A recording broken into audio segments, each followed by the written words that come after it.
Honours চতুর্থ বর্ষ প্রাণিবিদ্যা বিভাগের শিক্ষার্থীরা আমরা পড়ছিলাম জিন প্রকৌশল ও জীব প্রযুক্তি। এই কোর্সটি কোর্স কোড 24-31-03। এই কোর্সের আমরা ষষ্ঠ অধ্যায় পড়েছি গতদিন, গাজন পদ্ধতি অধ্যায়ের নাম।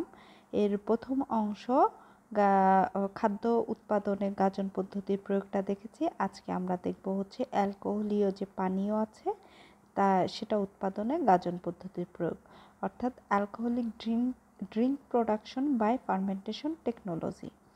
প্রথমে আমরা কিছু অ্যালকোহলীয় পানীয় যেগুলো বাজারে আমরা যে নামে চিনি এবং সেটা কোথা থেকে উৎপন্ন হয়, অর্থাৎ এর মূল কাঁচামাল কি, প্লাস কত পার্সেন্ট অ্যালকোহল থাকে সেসব ধরনের অ্যালকোহলীয় পানীয়তে, সেটা একটু দেখি। তো প্রথমে আসি হচ্ছে বিয়ার। এটা শস্য থেকে উৎপন্ন করা হয়, এখানে 4-8% অ্যালকোহল থাকে। ওয়াইন, আঙুরের রস থেকে 10-12% অ্যালকোহল থাকবে। সিডার, এটা আপেলের রস থেকে তৈরি হয়, 8-12% থাকে হচ্ছে অ্যালকোহল। শ্যাম্পেইন আঙুরের রস থেকে তৈরি হয়, 12-13% থাকে অ্যালকোহল। সাকি চাল থেকে তৈরি হয়, 16-20% থাকে অ্যালকোহল। ব্রান্ডি, এটা ওয়াইন থেকে তৈরি হয়, সেটাতে থাকে হচ্ছে 43-57% অ্যালকোহল।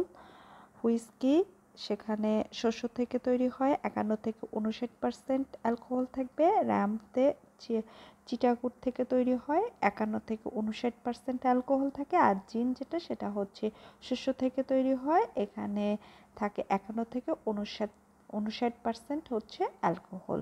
তো এখান থেকে আমরা কিছু কিছু যেমন বিয়ার, সাকি এ ধরনের উপাদানগুলা কিভাবে গাজন প্রক্রিয়ায় তৈরি হচ্ছে সেটা একটু দেখব। তো প্রথমে আসি বিয়ার আমরা বার্লি থেকে তৈরি করব, শস্য উপাদান।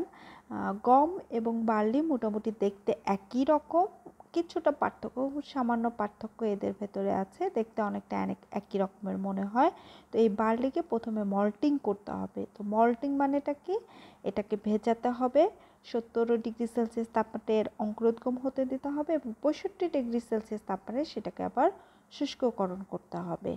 এর পরের ধাপে যেটা আমরা পাবো, এই ঘটনাটা ঘটার পরে মল্টিংয়ের পরে, সেটা হচ্ছে মল্টকে এবার ম্যাশিং করতে হবে। ম্যাশিং মানে হচ্ছে গুঁড়া করা হয়, তারপর এটাকে পানিতে ভেজানো হয়, 70 না, এটা হবে 70°C তাপমাত্রায় রাখা হয় এবং পিএইচ থাকে হচ্ছে 5।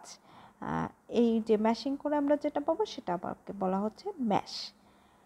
এরপরে এটাকে করা হয় এস্টার্স ও প্রোটিনের আর্দ্র বিশ্লেষণ এবং ছাঁকুন, এই দুটো সম্পূর্ণ করে যেটা পাওয়া যায় সেটাকে বলা হয় বেয়ার ওয়ার্ড। এই বেয়ার ওয়ার্ডকে এবার অণুজীব স্যাকারোমাইসিস সিরিপিসি দিয়ে 17°C তাপমাত্রায় 5-10 দিন গাজন সম্পূর্ণ করতে হবে এবং এখানে স্যাকারিফিকেশন করতে হবে। লুমুলাস, এই এর যে পাপড়িটা আছে ফুলের, সেই ফুলের পাপড়ির সাথে এটাকে ফুটানোর পর শীতল করলে এটার একটা কালার আসে। তারপর এটা যখন পাওয়া যায় সেটা একটু গন্ধযুক্ত বেয়ার থাকে, সেটাকে আবার 17°C তাপমাত্রায় শীতল করতে হবে। করার পরে 8-10 মাস সংরক্ষণ করলে সেখান থেকে আমরা পাবো হচ্ছে বেয়ার, যেখানে উপাদানটা থাকে হচ্ছে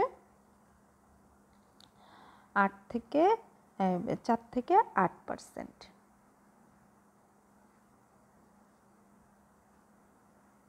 এরপরে এসে আমরা হচ্ছে মদ, যেটা সহজ বাংলায় আমরা যেটাকে বেশি চিনি সেটা হচ্ছে মদ।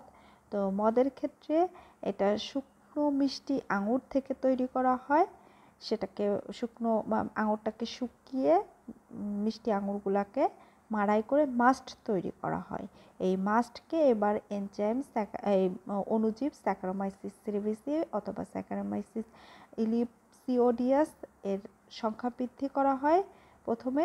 সেক্ষেত্রে এই সংখ্যা বৃদ্ধির পরে এটা যদি 24-27°C তাপমাত্রায় 3-5 দিন অবায়বীয় পরিবেশে গাজন সম্পূর্ণ হয়, তাহলে সেখান থেকে আমরা লাল রঙের মদ পাওয়া যায়। আর যদি এটাকে 10-12°C গাজন করা হয় 1-2 সপ্তাহ, তাহলে সেখান থেকে যেটা পাওয়া যায় সেটা হচ্ছে সাদা মদ। এখন এই দুই ধরনের মদকে কি করা হয়, ফিল্টার করা হয়। ফিল্টার করে কয়েক মাস থেকে কয়েক বছর পর্যন্ত যদি এর গাজন সম্পূর্ণ করা যায়, তাহলে সেখান থেকে যে মদটা পাওয়া যাবে সেটাই মূলত লাল মদ হতে পারে অথবা সাদা মদ হতে পারে, যেখানে 10 থেকে 12% থাকে হচ্ছে অ্যালকোহল। এরপরে আসি আমরা হচ্ছে সাকি। সাকিটা হচ্ছে এটা চালের আর্দ্র বিশ্লেষণের মাধ্যমে তৈরি করা হয়। তো চালের আর্দ্র বিশ্লেষণ করলে এখানে মূলত চালটাকে ভিজিয়ে রাখা হয়। আর্দ্র মানেই তো আমরা জানি, এটা চালটাকে ভিজিয়ে এটার গাজন সম্পূর্ণ করা হয়। এখানে অ্যাসপারজিলাস অরাইজি এই অণুজীব ব্যবহার করা হয়। তারপরে দেওয়া হয় লিকোনোস্টাক, ল্যাক্টোব্যাসিলাস, সিউডোমোনাস, এবং এরপরেও আবার দেওয়া হয় হচ্ছে স্যাক্রারোমাইসিস সিরিভিসি।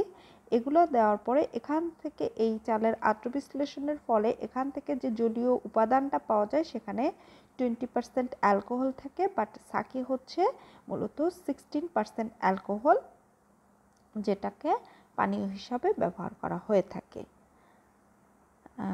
জৈব অ্যাসিডের আগে আমি একটু আরও বলি, আমাদের দেশে আরও বিভিন্ন ধরনের, যেমন তালের রস, খেজুরের রস, এটাকে ভালো করে বেঁধে মাটির নিচে রেখে কয়েকদিন রেখে দিলে এটাও কিন্তু গাজন সম্পূর্ণ হয়ে দেশীয় মদ হিসাবে, যেটা তাড়ি বলা হয়ে থাকে, সেটা তৈরি করা হয়ে থাকে।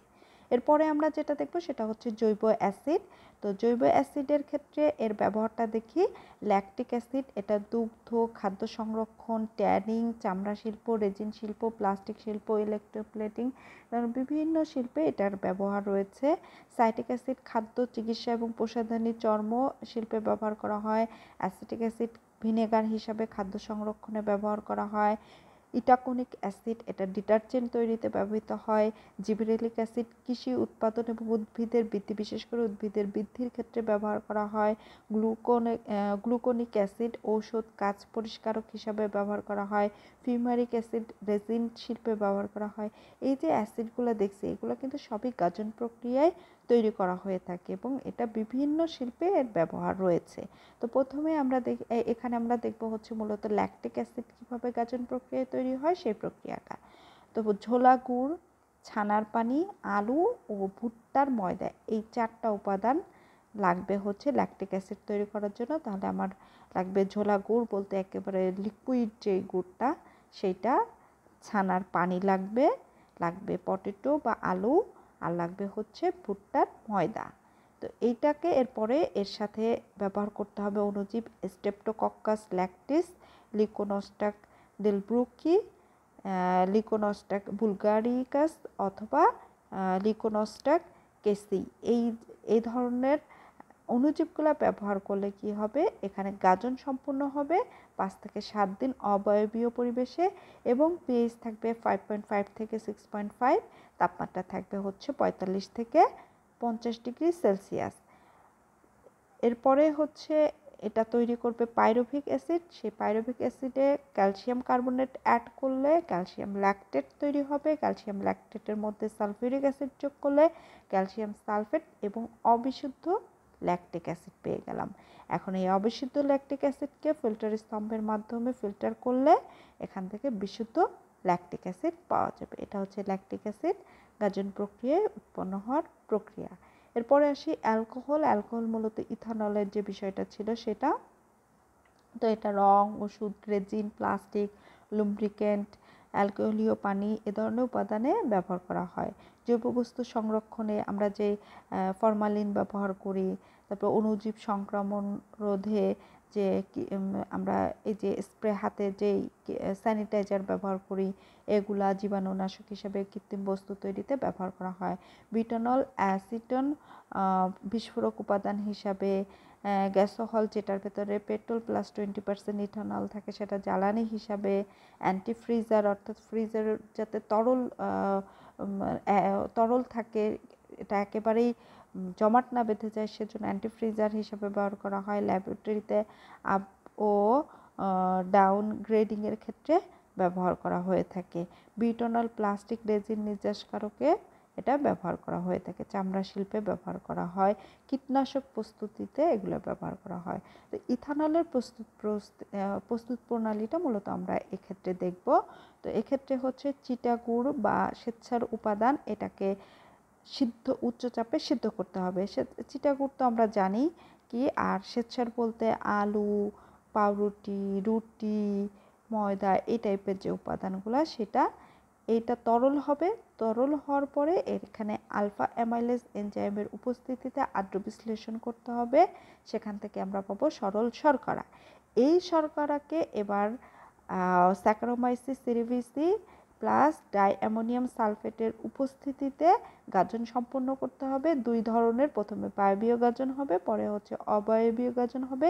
প্রথম গাজনের ক্ষেত্রে যেটা হয়, বায়বীয় পরিবেশে এর ছত্রাকের সংখ্যা বৃদ্ধি ঘটে এবং পরবর্তীতে মূলত এর গাজনটা সম্পূর্ণ হয়। তাপমাত্রা থাকবে 30 থেকে 35 ডিগ্রি সেলসিয়াস এবং পিএইচ থাকবে 6.5 এবং গাজন 7 থেকে 12 দিন হবে। এরপরে এটাকে সেন্ট্রিফিউজ করতে হবে।